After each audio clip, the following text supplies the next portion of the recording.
Penggunaan pupuk hayati cair bukan lagi sekedar pilihan melainkan sebuah keharusan. Pupuk ini menawarkan solusi untuk menjaga kesuburan tanah dalam jangka panjang, sekaligus menjadi langkah nyata dalam mengurangi ketergantungan pada pupuk kimia. Hal itu dikatakan pelaksana tugas Kepala Dinas Tanaman Pangan dan Hortikultura Pesawaran, Hermanto, saat sosialisasi pupuk hayati cair di Desa Purworejo, Kecamatan Negeri Katon, Rabu 3 Desember 2025. Untuk menjaga kesuburan tanah dalam jangka panjang, sekaligus menjadi langkah nyata dalam mengurangi ketergantungan kita kepada pupuk kimia. Dengan menggunakan pupuk hayati, tentunya kita tidak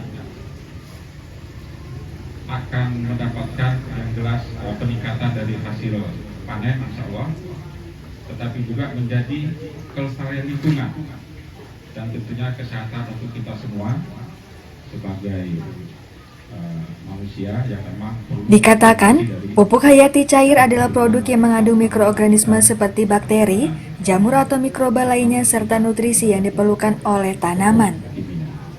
Pupuk hayati cair bertujuan untuk meningkatkan kesehatan tanah, meningkatkan pertumbuhan tanaman dan meningkatkan hasil panen.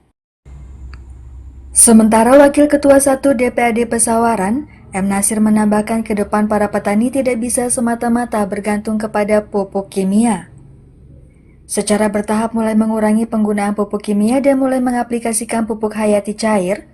Pupuk hayati cair ini diberikan untuk 57 kelompok tani yang tersebar di 5 kecamatan Pesawaran dan bersumber dari APBD Pesawaran. Menurut Ketua DPD Partai Nasdem Pesawaran ini, komposisi penggunaan pupuk pada lahan pertanian maupun perkebunan paling tidak 50% pupuk kimia dan 50% pupuk cair hayati. Pupuk hayati cair ini, lanjut M. Nasir ini, dapat diaplikasikan pada tanaman pangan seperti jagung dan padi, sayur-sayuran, serta tanaman hortikultura seperti singkong, kakao, dan tanaman lainnya. Ya, bahwa pupuk cair ini bukan berarti tidak menggunakan pupuk kimia lagi, tapi minimal nanti mungkin pupuk kimianya 50%, pupuk cair hayatinya 50%. Ya, mungkin lebih dijelaskan, ini baru dengar cerita ya. Dan mudah-mudahan dengan bantuan dari pemerintah daerah ini ya,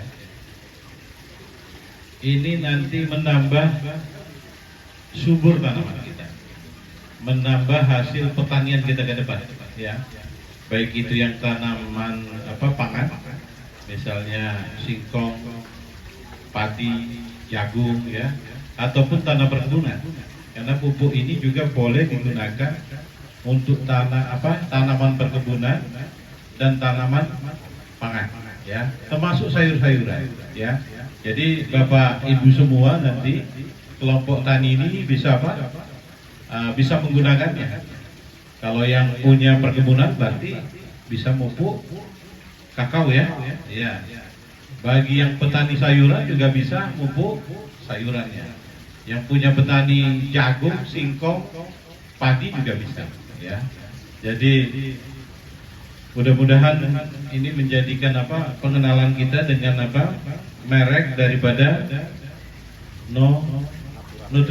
Naturaligen ya. Nah, ini ya.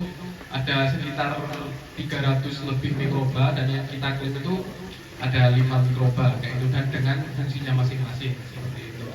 Nah, untuk penggunaan secara teknisnya itu dalam satu kali aplikasi. Kalau misalnya untuk tanaman padi dan jagung itu dalam satu musim tanam itu 4 kali aplikasi.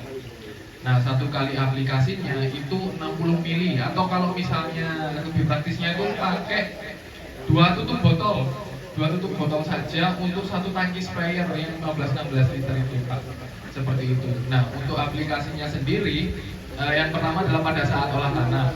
Tapi kalau misalnya sawah Bapak dan Ibu udah selesai, olah pratanamnya udah selesai, nah itu bisa masuk ke HST 7, hari setelah tanam 7, itu juga sama dosisnya. Jadi 2 tutup botol itu untuk satu tangki sprayer.